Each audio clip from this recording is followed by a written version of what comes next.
Jansangram news, बातमीची सत्यता हीच आमची ओळख. व्हीलचेअर गायब, प्लास्टिक खुर्चीतून रुग्णांची फरफट.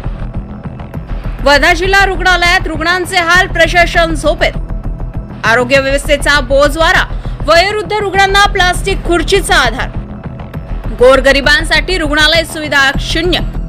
वर्धा जिल्ह्यातील जिल्हा सामान्य रुग्णालयात रुग्णांचे अक्षरशः हाल होत असल्याची धक्कादायक बाब समोर आली आहे. उपचारासाठी येणाऱ्या वयोवृद्ध रुग्णांना रुग्णालयात आत येण्यासाठी व्हीलचेअरची सुविधा उपलब्ध नसल्यामुळे त्यांना चक्क प्लास्टिकच्या खुर्चीचा आधार घ्यावा लागत आहे.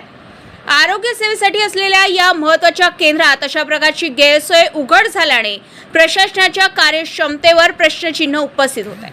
वर्धा जिल्हा सामान्य रुग्णालयात दररोज जिल्ह्याभरातून मोठ्या संख्येनं गोरगरीब रुग्ण उपचारासाठी येतात. मात्र मूलभूत सुविधा जसे की व्हीलचेअर देखील पुरेशा प्रमाणात उपलब्ध नसल्याने रुग्ण आणि त्यांच्या नातेवाईकांना मोठ्या त्रासाला सामोरे जावे लागत आहे. चोरी केली मग म्हटलं होतं, यायला म्हटलं असं, पण आपल्याला म्हटलं का तिकडनं आणायला लागते म्हणे. पण इकडे चेअर नाही म्हणे. आताच नेलं तुम्ही? कशाला मग खुर्ची द्यावा म्हटलं आता. तुम्ही खुर्चीवरच नेलं? हो, खुर्चीवर नेलं. अशीच काय दुसऱ्या इलाज आहे ना.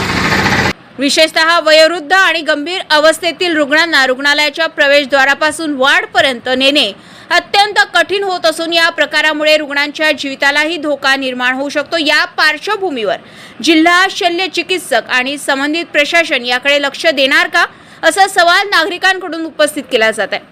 आरोग्य व्यवस्थेतील ही गंभीर त्रुटी तातडीनं दूर करून रुग्णांना आवश्यक सुविधा उपलब्ध करून देण्याची मागणी आता जोर धरू लागली आहे. जनसंग्राम न्यूज वर्धा.